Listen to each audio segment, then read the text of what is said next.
ไม่สูงค่ะเมื่อได้เป็นวันที่เก้าเดือนธันวาคมที่5ปี2026ในตอนในถอมเงาหลวงโต้งเหนิงโกริยาของปยกหมาถอมมาเลยเพียนด้วยว่าเมืองไหลพวงที่อันโกริยาของเขาส่วนว่าเป็นโพเข็นเนี่ยค่ะวันตาเปิ้นได้ก็หมาถอมด้วยข่าวเงาก่อนค่ะเนาะเมื่อ8เดือนธันวาคมที่5ปี2026ในมีข่าวเงาออกมาว่าคิมจองอึนโพนำโกริยาของและภูมิปนพรเขาไล่กดทัดโดยลวงเฮ็ดออกเคิงกองหลงเซียนใหม่อันจังยื้อไกลไล่ถึง60กิโลเมตรไปเมื่อวันที่6เดือนธันวาคมปี2026ดีมากกองหลงในค่ะมีขับหมายที่เอาไว้ดีแหลนลิ้นอันที่จับกันดังโกริยาจานในปีในและมีนำกัดจางยื้อถึงไลเว้งหลงสู้อันเป็นเว้งหลงของจานในอยู่ที่ห้องการข่าว KCNA ลาดว่าโกริยาของนั่นมีหลวงปกป้องเคิงกองกลางหมักมือจนยามโคมป้าถึงเคิงกองอันจังยื้อไก่ในมาข้าวตังหึงในขนอเปอตาจาประเทศไทยเคิงกองกลางหมักมือจนยามเขาป้าเจมนิวเคลียร์ว่าสังว่าจังไหนมีเอ็นแห้งเหเสียวก็เปิดตาเตจังปึดตึกแผ่นลิ้นอเมริกันไลว่าในมื้อวันที่7ในก็อยู่ดีเพิ่นค่ะไล่สั่งให้สร้างลงเทียง2ลำว่าไหนค่ะอันนี้ก็เป็นตอนหนึ่งค่ะเนาะกับในเฮาค่ะมารับถมด้วยเทียงตอนหนึ่งโกริยาของในไหนเขาหันถึงว่าเมืองไหลพองอันเป็นผู้เขียนเขาที่หนึ่งเป็นโกริยาจารย์ค่ะ และตั้ง2เมืองในซ้ำเป็นพวกเคียนกันล่าเนี่ยจึงไล่ฮู้ว่าตั้ง2เมืองในค่ะอยู่ไว้ในเงาลายที่ว่าเป็นกูปางตึกกันอยู่ในย้อนก็เพราะว่าปางตึกขาวอันยาวพอตกลงกึดตึกก้อยอ่ำใจเลยว่าเฮ็ดเกียนเอางำเยียนกันในว่าตั้งฝ่ายโกริยาของนั่นหันว่าโกริยาจานในเป็นเมืองเป็นปื้นดีอันอเมริกันในเกียวเหียวก็เปิ้นกำว่าสังว่าเจิ้นนายเฮ็ดไหนและเมื่อครบปี2026ดีป่นมานั้นก็อยู่ที่คิมจองอึนค่ะไล่ปืนเผาเป็นปลายแลกลายลูกดีเมื่อวันตั้งในปีน้องที่อันไปวันโฮแล้วก็เปลี่ยนไปแลกลายเปลี่ยนว่าโพเขียนหมายที่หนึ่งอันอ่ำจังมีลองเป็นไปแลกลายเฮ็ดแหน่เขาเนี่ยก็เลยเปิ้นเผาเป็นตั้งการกว่าในค่ะกับในมาเทียงค่ะที่2ในเป็นอเมริกันในโกเรียของในหันว่าอเมริกันในเข้ามายุคเดียวจอมตั้งปอตอนสมุทราโกเรียปยอก็เป็น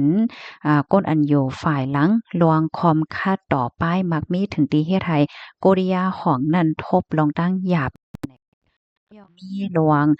ฝึกซื้อคมกันวงกลางอเมริกันและโกเรียจานค่ะทางฝ่ายโกเรียฮ้องเนี่ยก็หันถึงว่ามันเป็นการฝึกเปิดตาป่นเป็นอิงเหนือลองตั้งจังไหนเหี่ยวก็เฮ็ดให้โกเรียฮ้องนั่นการถึงกองกลางมาเมื่อจึงย่ำและนิวเคลียร์ว่าสังว่าเจ้าไหนเปิดหลอกเงิดจู้อเมริกันว่าเฮ็ดไหนค่ะกับในมาเทียงค่ะญี่ปุ่นค่ะไอ้เกี้ยงว่าญี่ปุ่นและโกเรียฮ้องในก็แม่ ย้อนก็เบอหังแลเขาซ้ำแม่นกันแลเป็นพวกเคียนกันล่ะเพราะว่าแน่จึงไหนมันมีหักเงามันมา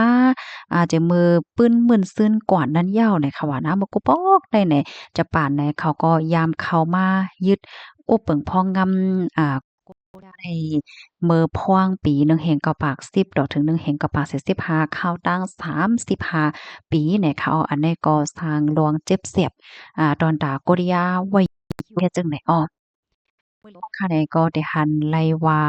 อันตั้งฝ่ายกริยาของเขามีลวงจ้ำยื้อหมากเครื่องก้องกลางว่าสังว่าให้แหนอยู่ๆก็ไข้กวาดตกใส่น้ำดำจะปาน5สัง5เฮ็ดจังไหนอยู่หนอค่ะกับในมาเทียงค่ะเมืองอันอยู่อันเป็นพวกเขาจุ่มแหน่โตว่าสังว่าจังไหนเนาะเมืองอันเขาเป็นพวกเขาจุ่มแหน่โตปยกเมืองอันเขาฮ้องว่าจีเจ็ดค่ะเนาะมะนางว่าอังกฤษว่าฝรั่งเศสว่าแคนาดาว่าสังว่าจังได๋อะค่ะ ทางฝ่ายโกริยาของนั่นได้หันว่าเป็นโพเคนเฮ็ดจังไหนเพราะว่าเฮาค้ามาด้วยค่ะเนาะกำปานดำในโลกลมฟ้าหลงในค่ะเพิ่นก็หันว่าโกริยาของในเป็นโพเคนว่าซังว่าเฮ็ดจังไหนนะก้อยกะว่าโกริยาของในเขาก็มีโอ้ยหลีอยู่โอ้ยเขาได้ก็เป็นแขและดังราชาว่าเฮ็ดจังไหนค่ะค่ะพี่น้องเฮาค่ะหันถึงจังหือพวงเลยค่ะนะเกี่ยวกับเขาลองได้ปันตาหันถึงมาลัย ถามว่าโดย โกริยาห้องและโกริยาจานนั้นเขาก็เป็นคือเหลียวกันก้อยค่ะเนาะก้อยกะว่ามื้อเหลียวได้ได้ก็ซ้ำเป็นกว่า2เมืองเหย้าเนี่ยค่ะอันอีตกอกตกใจน่ะได้ก็เหมือนจังหนังคอเปิ้นเผามื้อโคปีตีป่นบ้านในค่ะเนาะ ปีเมื่อเด็มันได้ก็พี่น้องกันไปวันโฮมเป็นหนึ่งเป็นน้ำหนึ่งอันเดียวกันเสียก็เปิ้นพาว่าเป็นผู้เขียนหมายหนึ่งตีอันจางมีลองเป็น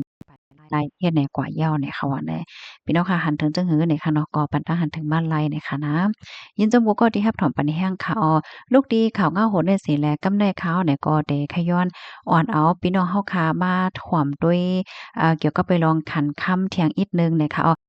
วังคามาด้วยสายงายเงาลายตังปอดวันออกกลางได้ก็มันก็อำไปป้อนิ่มเต้ๆเฮ็ดจังไหนคะเนาะเพราะว่ามันนิ่มเนี่ยจึงอันแรกมันจะได้ก็ได้เป็นขันน้ำมันให้ไหนคะนะก้อยกะเดี๋ยวในค่ะเนาะเฮาค่ะก็ได้หันเลยว่าละลายเมืองเนี่ยเปิ้นก็เข้าใจก็เลยลองข้องกำเสียวก็ปัญหาลองน้ำมันลองหาซื้อน้ำมันหยาผ้านั้นก็เลยไปคิวมันถึงได้ก็เป็นยาวค่ะเนาะจังว่าเฮ็ดจังไหนค่ะ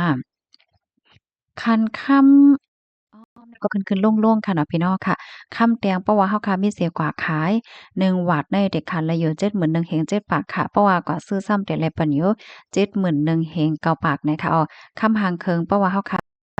1วาทในเด็กขายละอยู่72,000ปาก66เพราะว่าก็ซื้อซ้ำแต่ละปันอยู่72,000เฮง7ปากนะคะเฮาพอเฮามาฟังด้วยค่ะนะค่ำแตงในเมื่อว่าเฮาค่ะก็ซื้อในมันได้ป้อเหลอสิค่ำหางเคิงเนาะเพราะว่ากว่า ขายไลหลีขายไลนำเลอเซคับหางเคิงเฮ็ดจั่งใดเนาะเมื่อกูปอกได้ก็เปิ้นเปิ้นส่งซื้อคำหางเคิงว่าสังว่าจั่งใดอยู่ค่ะเนาะย้อนว่ามันจางหอยบ่อยากเอาขายง่ายว่าสังว่าเฮ็ดไหนก้อยก็ว่าพ้องยามบ่เหลียวในไทก็เฮาคาได้หันเลยว่าเปิ้นเลกันมาซื้อคำแตงหรือจั่งใดมาค่ะเนาะมันจั่งว่าคำแตงแน่มันแต่ว่าจั่งใดมาซื้อก็คันมันสา